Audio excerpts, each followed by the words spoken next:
Nesta quarta-feira, o nome de Adélio Bispo de Oliveira, o homem que esfaqueou Bolsonaro, ficou entre os assuntos mais comentados do Twitter após internautas resgatarem um vídeo de maio em que o ex-ministro da Casa Civil no governo do PT, José Dirceu, fala sobre o atentado à vida do então candidato à presidência Jair Bolsonaro como um erro nosso que tirou o partido do poder.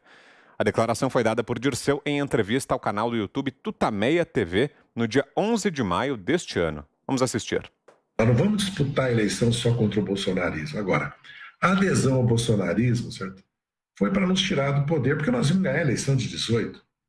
Se a Dilma governasse até o final do governo dela, e o Lula sendo candidato em 18, nós venceríamos a eleição. Aliás, ele venceria em 18 com tudo que aconteceu, ou em liberdade elegeria o Haddad. Pode. Quer dizer, não há como fazer contra... Né? Na história você não pode... Mas... a possibilidade era grande. Podia acontecer qualquer fato, como acontece às vezes, né, que impedisse isso, né, ou erros nossos, como foi a facada ao Bolsonaro, como foi a decisão do Fachin. Né? Augusto Nunes. Olha, o Zé Dirceu é uma fábrica de escorregões, erros, equívocos, derrotas, bobagens. Mais uma, né? Mais uma. Ele acabou, recentemente foi ele quem disse que essa frase está circulando por aí, foi resgatada em boa hora. Ganhar a eleição é uma coisa, tomar o poder é outra. Ele vive dizendo que vai mobilizar vai mobilizar todas as associações, sindicatos, organizações sociais, etc, etc, etc. Ele é chamado de comandante, né? Ele sonha ser o Fidel brasileiro desde garoto e tal. E o que consegue o Zé Dirceu? É o que eu digo sempre. Uma tropa comandada pelo Zé Dirceu só pode matar de rir, né? Ou fazer com que alguém matar de vergonha os seus integrantes e fazer morrer de rir os alvos que ela ataca. O Zé Dirceu, ele não é nada. Todas as análises dele são incorretas. E ele só faz trapalhada, como, por exemplo, botar o Adélio Bispo no meio dessa conversa. Ele é sempre trapalhão. Perdeu todas desde que ele conseguiu encontrar uma única espiã que o DOPS já teve para namorar. Quer dizer, então ela não precisava trabalhar para conseguir informações sobre a esquerda estudantil. Bastava ela passar a noite com o namorado e ele contava tudo, né? Porque ele é falante para burro. Começou aí, depois passa pelo Congresso de Biúna e etc, etc, etc. É ele que chorava quando encontrava o Fidel, que eu chamava de Daniel. Quem devia chorar de vergonha era o Fidel. Esse é o Dirceu. Diga, Cris. Eu estou aqui lembrando também de outras falas do Zé Dirceu. Lá no passado, ele dizia em entrevistas abertamente, o repórter perguntou o que representa o Bolsa Família para vocês. Para o PT são 40 milhões de votos. Fala abertamente esse monte de coisas, é a verdade dele, né? A verdade dele é essa, eles compravam votos via Bolsa Família de uma forma legal e hoje criticam o auxílio emergencial quando é efetivamente de extrema necessidade, dizendo que é compra de votos. Ali, o importante dessa fala dele ser resgatada agora é a gente voltar a falar de Adélio Bispo. O que aconteceu com essa investigação? Por que não andou mais? Por que até hoje não se sabe quem pagou os advogados de Adélio Bispo? Por que documentos de médicos que não cometeram crime algum estão sendo vazados de uma CPI quando deveriam estar sob extremo sigilo por ordem do STF, da Corte Máxima, e ninguém fala nada? O STF vai lá questionar o presidente Omar Aziz e ele diz: é muita gente mexendo nos documentos, não tenho como controlar e fica por isso mesmo. E por que a real informação que a gente quer saber, que é quem mandou matar o então candidato Bolsonaro, nunca vem à tona. Por que aqueles advogados ou aquele réu, aquele condenado são tão protegidos e por que outros são tão expostos sem sequer ter cometido crimes? Então a gente sai do Zé Dirceu e começa a questionar um monte de outras coisas. Agora, é grave. Eu acho que aqui precisa ser aberta a investigação, o que ele quis dizer com isso, e não ficar querendo saber o que o presidente Bolsonaro quis dizer quando apresentou um inquérito da polícia, que ele produziu fake news porque trouxe informações de um inquérito da Polícia Federal. Aqui é fake news ou é realidade? Porque se for realidade é muito grave isso que ele falou. Muito grave. Você, Zé? Pois é, o Freud explica muito bem essa história aí, o tal ato falho, né? É aquilo que você diz sem querer. Você pensa uma coisa, queria dizer outra e acaba dizendo, né? Eu, sinceramente, acho que o Adélio Bispo é um translocado. Eu acompanhei essa investigação, foram abertos 3 inquéritos, né? E agora só resta um sobre exatamente quem pagou o advogado. Já há uma conclusão de que realmente ele não teve nenhum mandante, nem ajudante, mas ninguém sabe exatamente quem pagou o advogado do Adélio, né? Ele foi condenado e no início lá todo mundo pensava que era uma pena menor, né? Quando ele foi considerado incapaz. Se fosse pelo atentado, ele já estaria solto, né?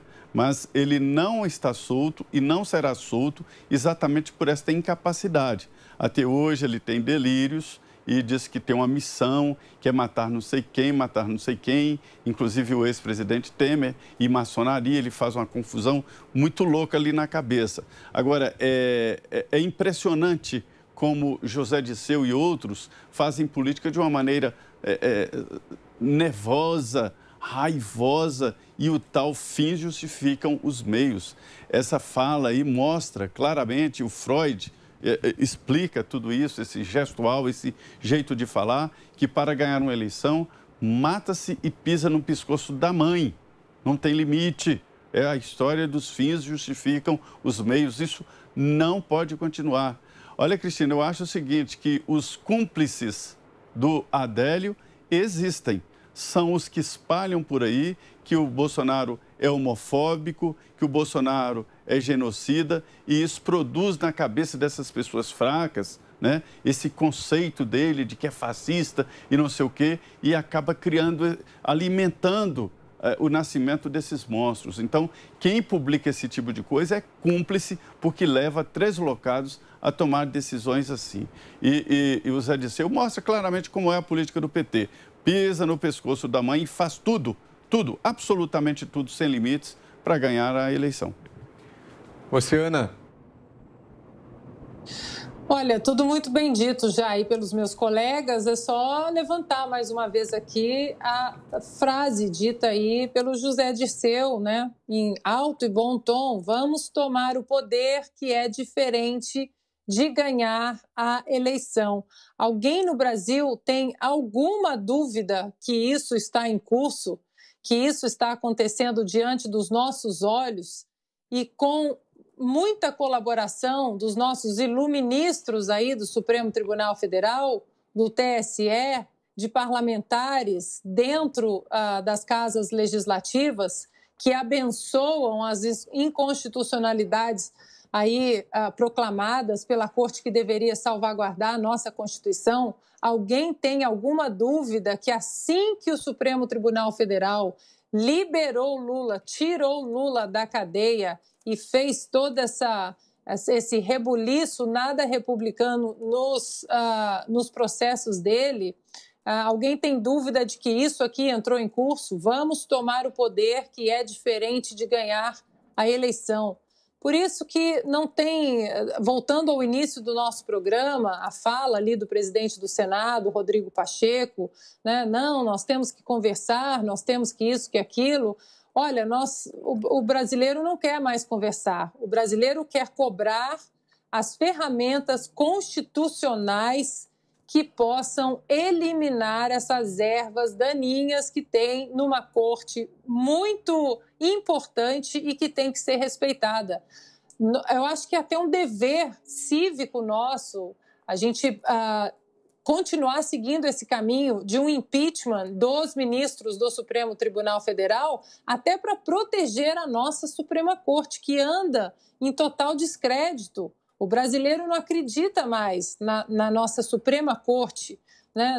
na instituição que está lá em cima, segurando a nossa, que deveria estar segurando a nossa Constituição com carinho, com olhos de uma corte protetora, e não é isso que acontece. Então, esses desmandos que vêm desses ministros, libertando um condenado, um corrupto, que acabou com o Brasil, jogou o Brasil aí num buraco negro, que até hoje ainda estamos ali tentando, né, sair, e aí caímos dentro de uma pandemia global, infelizmente, e graças a uma equipe muito técnica, né, do Ministério aí dos ministérios da administração Jair Bolsonaro, estamos conseguindo sair, e aí vem esse senhor aí, coloca as asas de novo no cenário político. Então, isso que ele disse em 2018 começa a fazer muito sentido diante desses desmandos todos da esfera judicial do nosso país, da corte mais alta, que hoje agem apenas como agentes políticos, né? Vamos repetir. José Dirceu, 2018, vamos tomar o poder, que é diferente de ganhar a eleição. Temos que ficar dentro da Constituição, do lado de cá? Temos. Mas temos que demandar, sim, que o Senado comece a erradicar esses atos nada republicanos desses ministros que protegem exatamente esse tipo de gente. Algo mais, Cris? Eu queria só lembrar que José Dirceu foi condenado a quase 30 anos de prisão, 7 anos e 11 meses por causa do mensalão e depois mais 20 anos e 10 meses por causa de crimes cometidos descobertos pela Operação Lava Jato. O caso da pena do mensalão, ele teve a absolvição, depois o então ministro, o ministro Luiz Roberto Barroso, né, que era então relator das execuções penais do mensalão do PT, concedeu perdão da pena a pedido dos advogados. Isso do mensalão, daqueles 7 anos de prisão. E depois, os 20 anos e 10 meses, ele não cumpriu porque ele recebeu um indulto de Natal da presidente Dilma e o também ministro Luiz Roberto Barroso assinou esse indulto. Então, está solto falando essas barbaridades, esses impropérios aí, por conta de perdão concedido pelo ministro Luiz Roberto Barroso.